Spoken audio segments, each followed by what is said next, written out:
The email, form, message, or decision is already there, important enough to matter and somehow too expensive to touch. They have seen it. They know it matters, and this was supposed to be the moment. So naturally, they begin arranging a cable. The cable has not become spiritually urgent. It is just safer. The real thing stays untouched, while something smaller gets the full emergency response.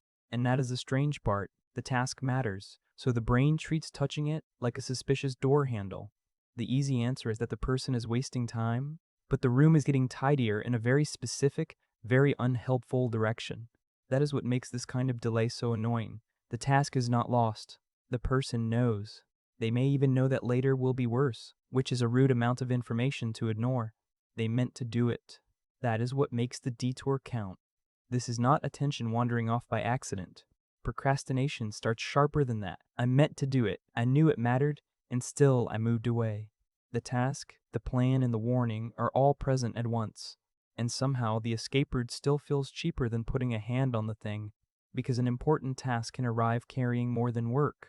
A small chore is clean, pick up the cup, close the tab, coil the cable, receive one tiny certificate from the government of Dome. It asks almost nothing from the person. No judgment, no uncertain answer, no possibility that opening it will make something real. The important task is different because it brings weather with it. There may be a deadline inside it, or a decision, or someone else's opinion waiting behind a very ordinary button. The work has not started yet, but the mood has. That bad before hard quality is what researchers call task aversiveness. The useful idea is simple. Some tasks feel bad before they are hard, but that explains the bad feeling, not why the brain chooses the tiny job with such confidence. That is how the smaller task wins. It does not have to be more important. It only has to be easier to finish. A tab gets organized, a list gets rewritten, and a shelf receives the kind of attention usually reserved for airport security. None of this is completely useless, which is the trap. The cable really is neater. The plan really does look cleaner. The fridge has, technically, been inspected, so the person gets something the important task refused to give, a small ending. A checkmark appears. The room feels less accusing, and the brain quietly files this under progress. That is the trap Perry called structured procrastination. The substitute is useful enough to defend, but not useful enough to solve the real thing. The person is not doing nothing. They are doing something safer, and for one brief moment, it works. And that brief moment matters more than it should, because the brain is not always choosing the best plan. Sometimes it is choosing the fastest drop in discomfort. The person steps away, the room feels less hostile, and the relief is real. It is just badly financed. Present self gets the lighter air, the cleaner desk, the tiny glow of having done something. Future self gets the same task delivered later, now with less time and a more judgmental clock. This is procrastination as short-term mood repair. Protect the feeling now. Send the bill forward. Basically, the brain solves a mood problem by creating a time problem, which is bold if not financially responsible. Then the deeper layer appears, because some tasks do not just feel unpleasant, they feel like they can say something about you. Because effort is not always the scariest part. Sometimes the task is frightening because touching it turns a vague worry into information. The email can say no. The application can become proof. The decision can close one door and leave the person politely staring at the doors that remain. A project can ask a very rude question. Are you actually able to do this? That is different from a task being boring. Boredom asks for patience. This asks for contact with possible evidence.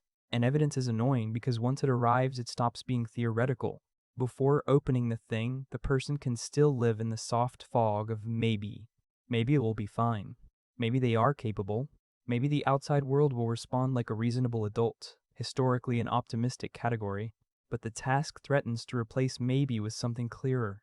So the person is not only avoiding work, they may be protecting the version of themselves that has not been tested yet, so the original question was slightly wrong. The real mystery is not why the person avoids something important. It is why importance can make the starting line feel unsafe. Because importance does not always arrive as motivation, wearing a tiny coach whistle and improving everyone's posture. Sometimes it arrives as pressure. The task is loaded with outcome, judgment, uncertainty, and the unpleasant possibility of finding out. So, avoidance stops looking like proof that the person does not care. It starts looking like what happens when caring makes the next click feel too expensive. Then delay stops being empty time and starts becoming part of the task. The task sits there mostly unchanged, which is rude because it somehow feels larger anyway. A deadline gets closer. Guilt adds a layer. The imagined outcome gets bored and begins decorating itself with worse versions. Now, starting does not feel like starting.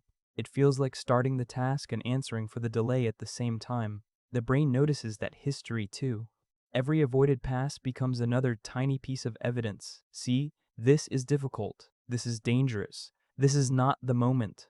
So the atmosphere thickens around the same small rectangle. That explains the heaviness, but it also creates one dangerous misunderstanding. Understanding the loop does not make it harmless, even if the excuse machine was already warming up. Avoidance can protect the person's mood for an hour and still damage the thing they actually care about. Work, school, health decisions, messages, and relationships can all wait, but they rarely become easier while waiting. The point is also not that discipline is fake or that every delay is secretly profound. Sometimes the person really does need to stop negotiating with a cable and touch the task, but naming the mechanism changes the target, so the target is smaller and stranger than personality, the first moment of contact. The small task gives control without asking the person to meet the thing that might answer back. The important task may be small, but contact with it still feels expensive. And that choice can make perfect emotional sense while still making tomorrow worse, because humans enjoy designing problems with sequels. The important thing is still there, small enough for a desk and heavy enough to change the room. The person reaches for one tiny, safer action again because the brain has excellent taste in exits and questionable taste in priorities. The person is not automatically lazy. The cable just offered a cheaper exit. The task is the place where the brain expected the room to get colder. Sometimes the first hard part is not doing the task, but making contact with the discomfort waiting around it.